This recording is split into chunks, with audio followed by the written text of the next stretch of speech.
Chapter 16, Quot Libras Induce, by Victor Hugo from the book Les Misérables. The Battle of Waterloo is an enigma. It is as obscure to those who won it as to those who lost it. For Napoleon it was a panic. Blücher sees nothing in it but fire. Wellington understands nothing in regard to it. Look at the reports. The bulletins are confused, the commentaries involved.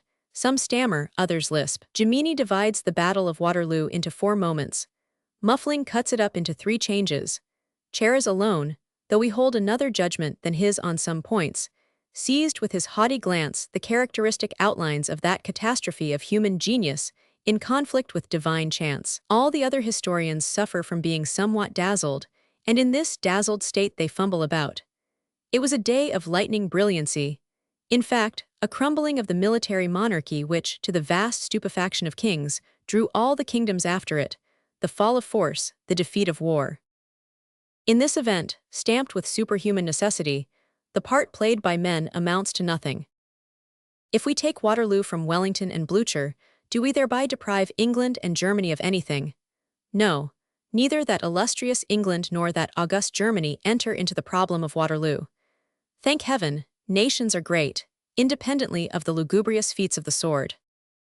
Neither England, nor Germany, nor France is contained in a scabbard. At this epoch when Waterloo is only a clashing of swords, above Blücher, Germany has Schiller, above Wellington, England has Byron. A vast dawn of ideas is the peculiarity of our century, and in that aurora England and Germany have a magnificent radiance. They are majestic because they think. The elevation of level which they contribute to civilization is intrinsic with them. It proceeds from themselves, and not from an accident. The aggrandizement which they have brought to the 19th century has not Waterloo as its source. It is only barbarous peoples who undergo rapid growth after a victory. That is the temporary vanity of torrents swelled by a storm. Civilized people, especially in our day, are neither elevated nor abased by the good or bad fortune of a captain. Their specific gravity in the human species results from something more than a combat. Their honor, thank God, their dignity, their intelligence, their genius, are not numbers which those gamblers, heroes, and conquerors can put in the lottery of battles. Often a battle is lost and progress is conquered. There is less glory and more liberty. The drum holds its peace, reason takes the word. It is a game in which he who loses wins. Let us, therefore, speak of Waterloo coldly from both sides. Let us render to chance that which is due to chance, and to God that which is due to God. What is Waterloo? A victory. No, the winning number in the lottery. The Quine 11 won by Europe, paid by France. It was not worthwhile to place a lion there. Waterloo, moreover, is the strangest encounter in history. Napoleon and Wellington. They are not enemies, they are opposites.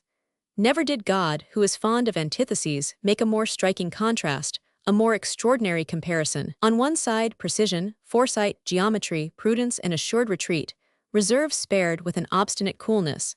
An imperturbable method, strategy, which takes advantage of the ground, tactics, which preserve the equilibrium of battalions, carnage, executed according to rule, war regulated, watch in hand, nothing voluntarily left to chance, the ancient classic courage, absolute regularity, on the other, intuition, divination, military oddity, superhuman instinct, a flaming glance, an indescribable something which gazes like an eagle, and which strikes like the lightning, a prodigious art in disdainful impetuosity, all the mysteries of a profound soul, associated with destiny, the stream, the plain, the forest, the hill, summoned, and in a manner forced to obey, the despot going even so far as to tyrannize over the field of battle. Faith in a star mingled with strategic science, elevating but perturbing it. Wellington was the bar-arm of war, Napoleon was its Michelangelo, and on this occasion genius was vanquished by calculation. On both sides someone was awaited. It was the exact calculator who succeeded. Napoleon was waiting for Grouchy, he did not come. Wellington expected Blücher, he came. Wellington is classic war taking its revenge. Bonaparte, at his dawning, had encountered him in Italy and beaten him superbly. The old owl had fled before the young vulture.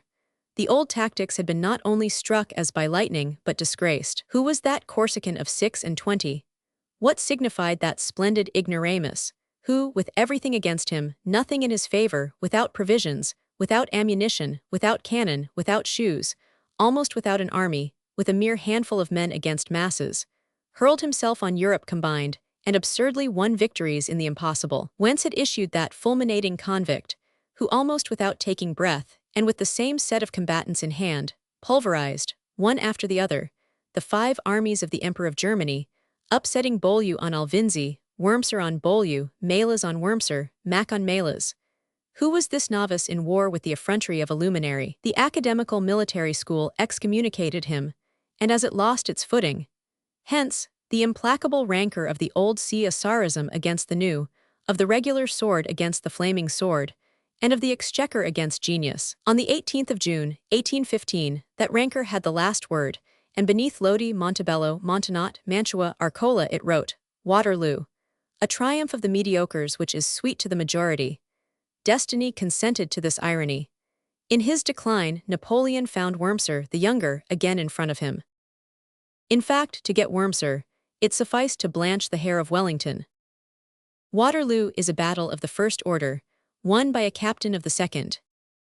That which must be admired in the Battle of Waterloo is England, the English firmness, the English resolution, the English blood.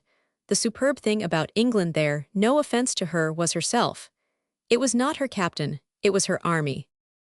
Wellington, oddly ungrateful, declares in a letter to Lord Bathurst that his army, the army which fought on the 18th of June, 1815, was a detestable army. What does that somber intermingling of bones buried beneath the furrows of Waterloo think of that? England has been too modest in the matter of Wellington. To make Wellington so great is to belittle England.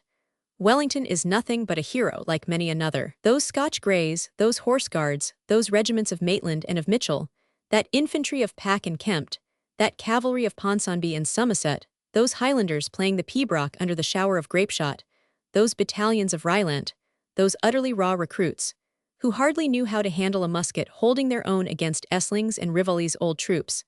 That is what was grand. Wellington was tenacious. In that lay his merit, and we are not seeking to lessen it. But the least of his foot soldiers and of his cavalry would have been as solid as he. The iron soldier is worth as much as the iron duke. As for us, all our glorification goes to the English soldier, to the English army, to the English people. If trophy there be, it is to England that the trophy is due. The column of Waterloo would be more just, if instead of the figure of a man, it bore on high the statue of a people. But this great England will be angry at what we are saying here. She still cherishes, after her own 1688 and our 1789, the feudal illusion. She believes in heredity and hierarchy. This people, surpassed by none in power and glory, regards itself as a nation and not as a people. And as a people, it willingly subordinates itself and takes a lord for its head. As a workman, it allows itself to be disdained. As a soldier, it allows itself to be flogged. It will be remembered that at the Battle of Inkerman, a sergeant who had, it appears, saved the army, could not be mentioned by Lord Paglin, as the English military hierarchy does not permit any hero below the grade of an officer to be mentioned in the reports. That which we admire above all, in an encounter of the nature of Waterloo, is the marvelous cleverness of chance. A nocturnal rain, the wall of Hougoumont, the hollow road of Ohain, Grouchy deaf to the cannon, Napoleon's guide deceiving him, Bülow's guide enlightening him, the whole of this cataclysm is wonderfully conducted. On the whole, let us say it plainly, it was more of a massacre than of a battle at Waterloo. Of all pitched battles, Waterloo is the one which has the smallest front for such a number of combatants. Napoleon 3/4 of a league, Wellington half a league, 72,000 combatants on each side. From this denseness, the carnage arose. The following calculation has been made and the following proportion established. Loss of men. At Austerlitz, French 14%, Russians 30%, Austrians 44%. At Wagram, French 13%, Austrians 14%. At the Moscow, French 37%, Russians 44%. At Botzen, French 13%, Russians and Prussians 14%. At Waterloo, French 56%, the Allies 31%. Total for Waterloo 41%, 144,000 combatants, 60,000 dead. Today the field of Waterloo has the calm which belongs to the earth, the impassive support of man, and it resembles all plains. At night, moreover, a sort of visionary mist arises from it, and if a traveler strolls there, if he listens, if he watches, If he dreams like Virgil in the fatal plains of Philippi, the hallucination of the catastrophe takes possession of him. The frightful of June lives again. The false monumental hillock disappears, the lion vanishes in air. The battlefield resumes its reality. Lines of infantry undulate over the plain, furious gallops traverse the horizon. The frightened dreamer beholds the flash of sabers, the gleam of bayonets, the flare of bombs, the tremendous interchange of thunders. He hears, as it were, the death rattle in the depths of a tomb, the vague clamor of the battle phantom. Those shadows are grenadiers, those lights are cuirassiers, that skeleton Napoleon, that other skeleton is Wellington. All this no longer exists, and yet it clashes together and combats still. And the ravines are empurpled, and the trees quiver, and there is fury even in the clouds and in the shadows. All those terrible heights, Hougoumont, Mont Saint-Jean, Frisquimont, Payplot, Plancenoit, appear confusedly crowned with whirlwinds of specters engaged in exterminating each other.